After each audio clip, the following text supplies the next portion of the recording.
We're going to make some homemade granola. I'm a big fan of making my own granola, and it's so easy and so simple. And what I like is I can put the ingredients in that I like pumpkin seeds and pecans. And all you really need is some oatmeal and a few other simple things that you probably already have on hand.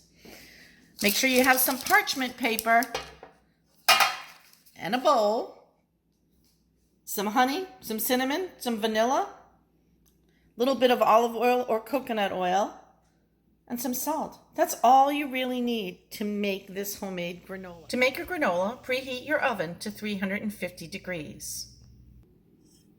Add 2 to 3 cups of oats into your bowl. I'm working with 2 cups of granola because I'm the only one in the house that eats it. My husband doesn't necessarily care for it. So I'm going to do 2 cups of granola. But if you're making this for the family, go ahead and use 3. The reason I don't make a lot ahead of time is that you can only keep this for so long in the pantry. I'm going to add in my pecans. And then we'll go ahead and get the pumpkin seeds. Let's go ahead and get that teaspoon of vanilla. Add it in there. Our cinnamon and our salt. And now all that's left is the olive oil. Let's get that honey added in there. And then we're going to be able to stir that around and then add that to our baking sheet.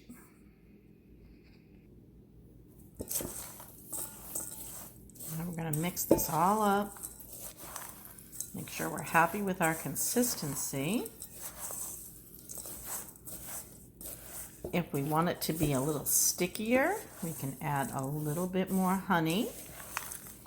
As you can see, as I'm stirring it, it's starting to clump together in different spots. I don't know if you can see that yet.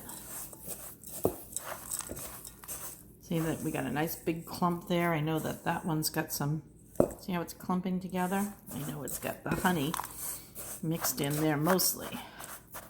So we're just going to keep stirring, and then we'll show you what it looks like once we turn it onto the pan. Once I get it to a consistency where I can kind of press it and see it sticking together, that's how I know I've stirred it enough and that I have the right amount of honey in there. So I'm going to go ahead and turn this onto my pan. Making sure that I've got all the parchment paper lining that pan, because this is going to get sticky. All right. What we want to do is we want to spread it out, but we want to keep some clumps. If you like those clumps in your granola, that's great. So we're just going to kind of move it around onto the sheet so it looks like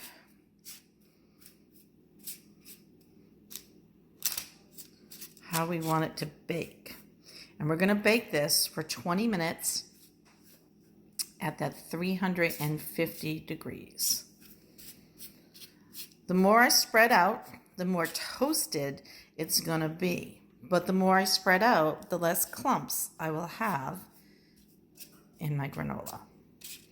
As you can see, that's going to be quite delicious. It's beautiful, isn't it?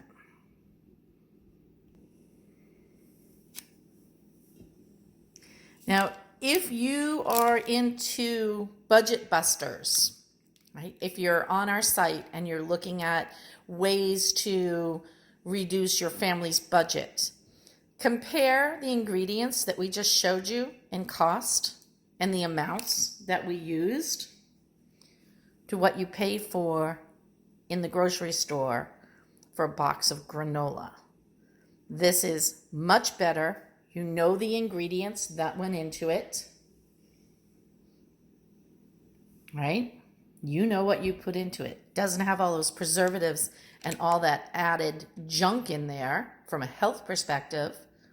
But this costs cents to make, and they're charging you dollars for it. when it's already made for you in the grocery store.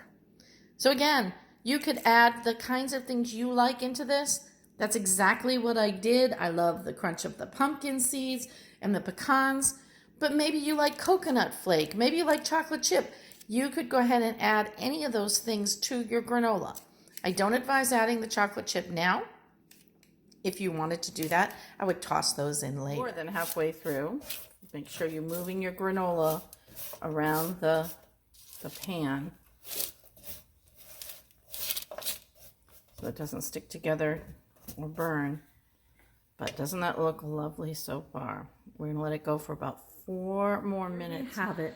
Our granola is done. Now, you might like yours a little darker. I do not. So I'm going to let it just be at this perfect golden color. And we're going to let this cool.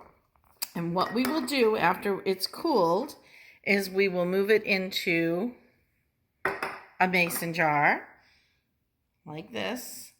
And the best tool that I have to do things like that is this wide mouth funnel. If you don't have one of these, get one of these. That's one of my favorite silly little kitchen gadgets. I don't know why, it just makes my life so much easier. So I'm going to take my granola and just wrap the ends up here. So you can see I got it up all out of my pan. And now we're going to try and get it into the jar without spilling it. And I'm trying to hold the camera, but you got the idea here of what's going on. And there we have it. Look at this beautiful granola. We will have this for the next 10 days.